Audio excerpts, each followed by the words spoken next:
So there are a lot of this what they call either active or extinct volcano now below the sea. So the satellite pictures shows all this whole area right up to the continental shelf, which is always 100 feet above sea level only. So after the 100 feet, it begins to dip. The deepest is about 600. The deepest part is actually the river called the Sunda River, which links China, Borneo, Indonesia, and East Malaysia. This river is still visible using satellite photography. So because of that, a lot of freshwater fishes found in China, Borneo, Indonesia, Thailand, and Malaysia are similar. So scientists have discovered that the linkage was very recent. So a lot of these animals begin to cross over. But the funny thing is, Borneo has no tiger. Remember that? Borneo has no tiger. There are a lot of people asking me whether I can see tiger in Borneo or lion. I said no. The nearest lion we have is in Gulf Forest of India, out of Africa. So the early man used the peninsula before the land began to sink due to upheaval of the tectonic plate below us. All the land were all stuck together as Goanna land. Then it began to drift apart because of this tectonic plate movement. So one of these remnant volcano nearest to Malaysia is actually behind us. Okay. So tomorrow I prove to you that you will walk at the rim of the small crater, which is about 1 kilometer wide. The rocks are known to be more than 200 million years old here. There are a lot of papers already written about this island. So the volcanic ash is deposited just across there, which I found pumice, rocks of this size, but you throw, it floats in water. Those are compressed ash of volcano, meaning that the ash, this thing exploded. You see on the tip there? Not this one. Alright. Anyway, if you go to the island, there's only one small area. I first went there when I was a young boy, 1962. Nobody stayed there. This village, a lot of Chinese fishermen those days. Okay, and if you know the story of Cheng Ho, when Cheng Ho sailed here, he left sailors on every island to grow food and keep chicken and pigs for the boat when they made the journey back to Malacca. So all along the journey to Malacca, wherever there's land, Penawa was one of the land where he went to pick herbs to cure the sick. That is why the name called Penawa. Penawa means antidote. So a lot of plants there are very good for fever, for cuts, antibiotic. At least about 150 years ago when they first came, they will come all the way from Sulawesi. They'll take about 1 week to sail. You see, out behind Tioman Island is already Indonesia territory. So for them to come here is very easy because they follow the wind in the perahu. So the Bugis, 1962 when I first went to Tioman, there were very few villages. Sungai Tekek was full of iguana, hundreds of them. I remember I went to send a net to catch fish. They came and ate all my fish and my nets, all torn by the iguana. The fishes, in the end, we had to chop them at night, you know. Big fishes, ikan merah, they swim upstream. We take parang and chop them. Where? Pulau Tioman. Why you want to chop them all? That's how you get them. No nets already. The nets all torn by the iguana.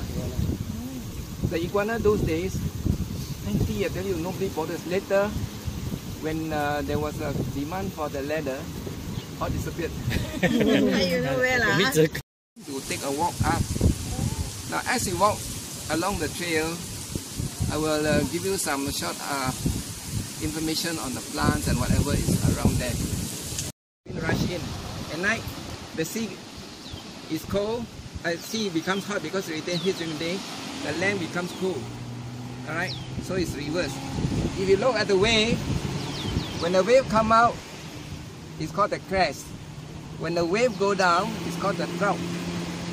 One wave to the next wave, you measure the middle distance, it's called the amplitude. You got it? This thing? Amplitude. Now, yes, amplitude. Amplitude. Now, by studying the wave, you can produce energy. Okay, you can actually create electricity because if you make the turbine turn, then you can create history. Studying the wave is one discipline, just the wave. Plants are things called insects, which can resemble. These are known as mealybug. Can you see this white thing here? Fungus. Alright, it's not fungus. No fungus, huh? This is a bug. You see, below is where the body is. It secretes this white thing to protect itself so that it is waterproof. No other living thing wants to eat it because you never know it's an insect. So this insect, they group together, they suck the juice of the plant. So these are known as sucking bugs.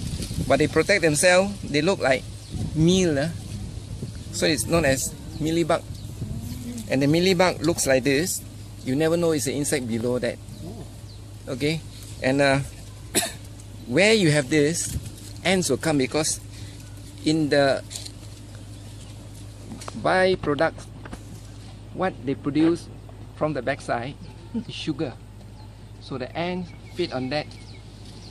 So you want to control this, you must control the ant because the ant will carry one insect like this, the baby. This is one insect. This one insect, they will carry to another place. You will give birth to maybe a few more hundred. The whole plant can be covered by this and the plant dies because it's sucked dry. It's like leech sucking blood all the time. Alright? Yeah. Alright. You can also what you call block the spiracles or the breathing holes by spraying oil on it. Cooking oil. You just rub cooking oil, they all die, cannot breathe already. Block. Okay? Then you kill the plants as well. Yes. Because it's all Exactly. So the one way is to prune the whole plant potah, burn the whole thing, spray the plant, let it produce new shoot. That's what I did. Then make sure that you control all the ants and the food there. At the base. You are stung by something, like wasps or what. You take the shoot and chew. Then you put it on that and bandage it. This one has what you call chemicals, no, not antiseptic. They what they call they prevent further pain. You see here, banana is known as a dioecious plant. One plant, two types of flower. The female flower becomes the fruit. The male flower stays at jantung. You see the jantung? Until we finish flowering, nothing left. So those are the male flowers. So this species of banana is semi-wild. This is known as pisang lilin or pisang batu. You cannot wait for ripen to eat. This is meant for cooking, high starch. So as a result, banana are grouped into table type, like a berangan, cavendish, pisang tali, pisang mas, all those are table eating one. Those for cooking like pisang tanduk, you cannot eat like that, full of gum. So is this. This is good for cooking curry, excellent, can make chips. So this group of banana, when you have to cook to eat it, it's called plantain. Plantain is all those very, very starchy, where the sugar is not so high as those table type. Okay? The banana only flower once. Then you chop and remove it. The baby that come out at the side is known as the mother. The mother, by right, there should be one. This one is called the daughter. Okay? So this is the salt sucker. Now, the sucker determines two things. One, whether it's going to produce you big bunches of fruit is by looking at this. The sucker should have no leaf coming out so young. So when it's so small, follow a sucker. Alright, and one spare sucker in case it doesn't develop. By doing that, you produce first bunch. The second bunch is called the ratoon crop.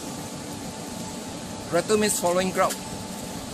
By right, you can produce ratoon after ratoon after ratoon if you know two things. How to prune and remove too many baby. Number two, how to fertilize the clump. A lot of people plant banana in a house, never fertilize, never do pruning. The banana becomes shorter and shorter and shorter. In the end, all will produce leaf and look at you and smile, no fruit. We need to plant 2 or 3 cempedak. The male flower come out on top. The female flower comes from the trunk. Alright, so this is like cauliflower. It goes on the trunk. Now, each bulb is 1 pulp, 1 seed. Meaning that only this area, one flower got pollinated, the rest are empty. You open nothing inside. So this fruit have very little content because of poor pollination. Alright. How do you know who can see? There you can see the bulb there. Here you have one bulb. Maybe here got one. These are all semi-pollinated. Nothing there. You open up, kosong. So when you buy cempedak, you make sure this is because the eyes are flat and big. The eyes that are sharp and small, no good. Too young. Flat, very big eyes, and like shining, very tight.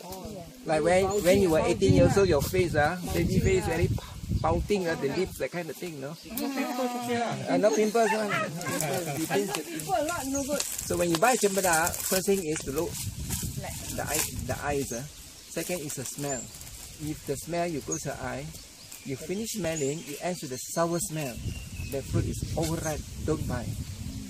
If you smell, till the end, it's like perfume, just the right fruit to eat, you buy that one. Alright. When you buy durian and cempedak and nangka, buy a coffee sweet and put them out. Because your sense of smell gets clogged by the first time you smell. With the coffee, it breaks up. Alright, it cleanses, then you smell the second fruit. Otherwise, you buy a durian, you smell the first one very nice, second one he gives to you not ripe, you smell, he asks you, nice, you say, nice. It's the smell from the first one. You cheat yourself. You cannot scold him that he cheat you, no. You say rhyme, no. So he put in your bag, go home, you scold him. Not fair. So, be smart. You can actually keep this as a pet, you'll play with you. You'll come and pinch you. Yeah. Then sometimes you'll come on naked and leave the house. Then he will trouble. You have to go back, you don't want. Then he wants to sleep with you. That's the worst thing. You lah. Okay. Oh my God, you got much growth, no? Oh, that's a... Come here, But it doesn't want to come out. It's still in the shell. You want to go back to the That one is walking.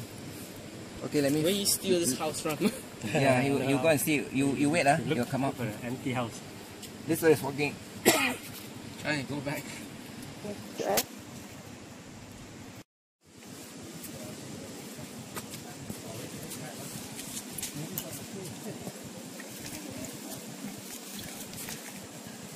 Come out, I